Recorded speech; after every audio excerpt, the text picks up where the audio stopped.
Hey, what's up, guys? It's Ben. Welcome back to the channel. So today we're diving into the brand new Marvel figures recently revealed from the Hasbro event at San Diego Comic-Con a few weeks back.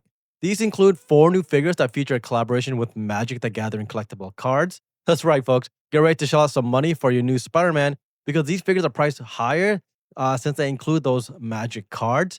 Not sure how I feel about it quite yet, but let's dive into it and see if any of these figures are actually worth their cash.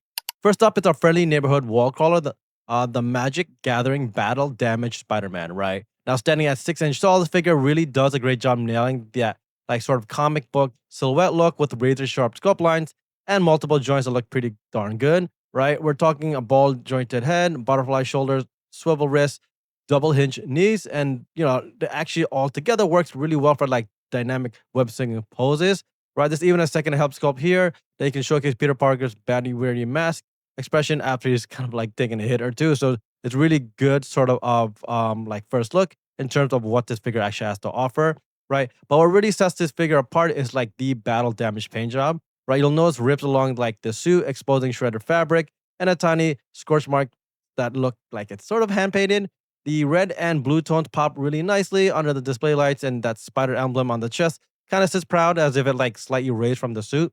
The contrast between the matte fabric texture and glass web lights makes it look like stand up pretty well. Plus, you get that really like interesting commemorative foil magic, the gathering card, kind of tucked in, all right, and the actual like casing and gives you real world like deck building bonus perk for hybrid like sort of collectors, right? And that's only if there actually are any of you out there, right? Because I'm personally not sure as to how many folks actually collect both, but still an interesting figure so far, right? Now, in terms of the set, it comes loaded with some extras here, including the alternate unmasked head with that like nice Peter Parker grimace, 2 whip hands to fire the web lines, get 2 wall crawling hands, perfect for like those vertical poses, a detachable web line so you can kind of like wrap your props around it, a clear web shield, which is pretty cool that pushes up against the protective barrier, and of course the exclusive foil Magic the Gathering Spider-Man card, right? Now with all these bits, you kind of can recreate some of the iconic scenes like the Brooklyn Bridge sort of zipping and whatnot. But what's really cool is the damage part of it, because or battle damage part of it, because it's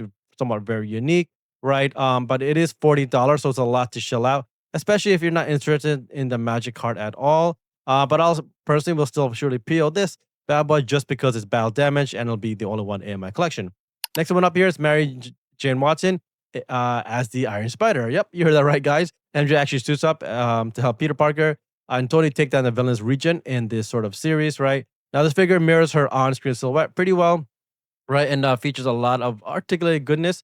The pivot in the head, you get some ab crunch, rock solid like butterfly shoulder joints.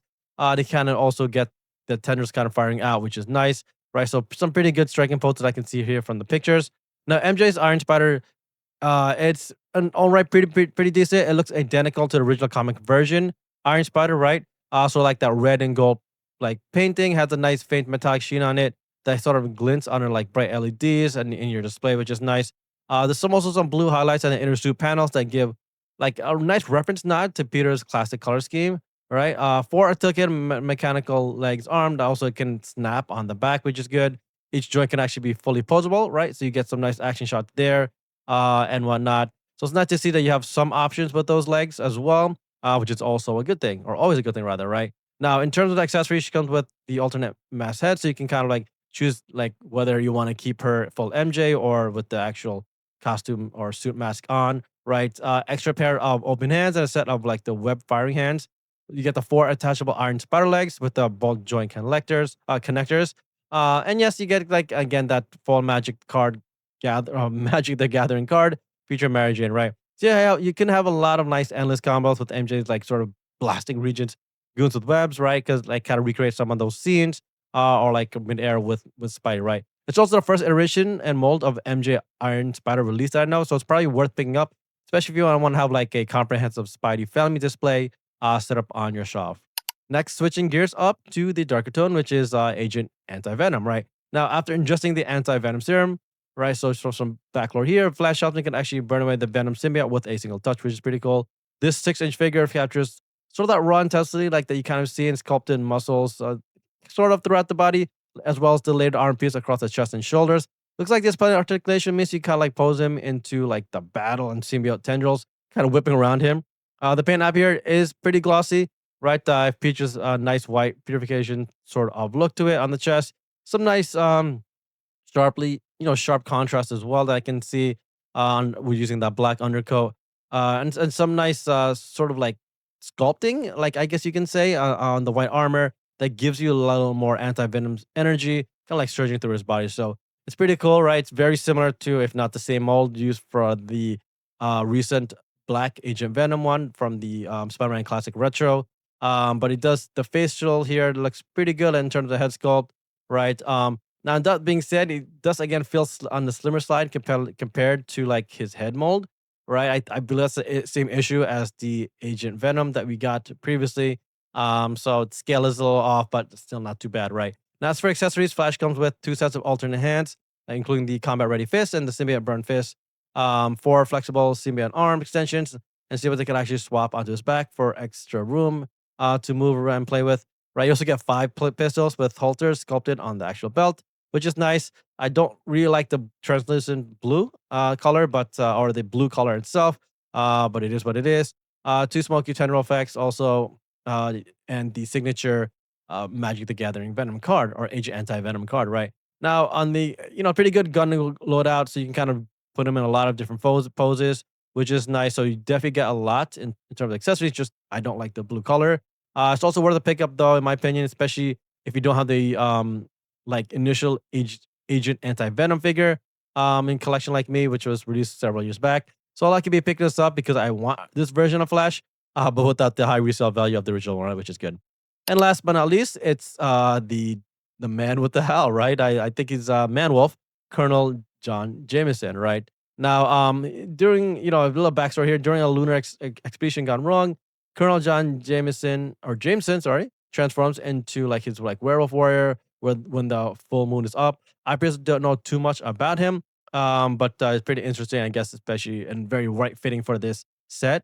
The sculpt packs every like sort of nice fur and feel muscular, like sort of tones to it. In the actual mold itself, it has nice fully articulated joints that can allow him to like crouch him in those low poses, and lunging attacks that he's so like I guess known for, right? And shots to close out, which is pretty good.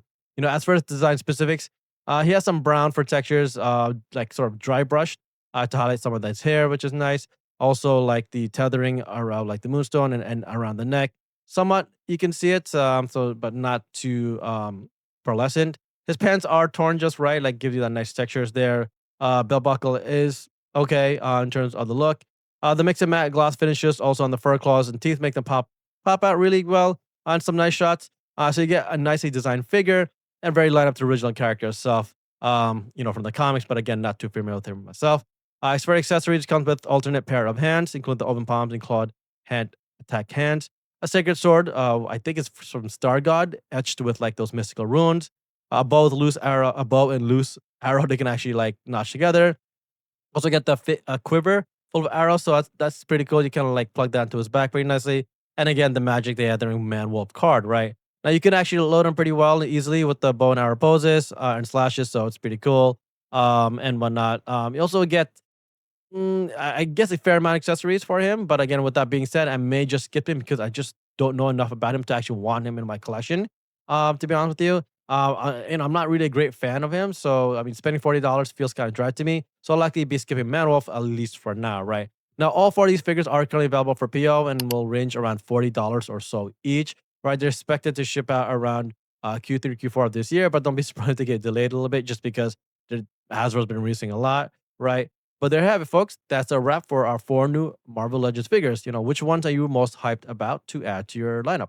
Drop a comment below and let me know if you're a team Raw Caller, a leg, or team Tech Leg, Anti-Hero, or the Werewolf Dude. And don't forget to smash that subscribe button for more content, the coolest Marvel figures around. Until next time, folks, keep on collecting.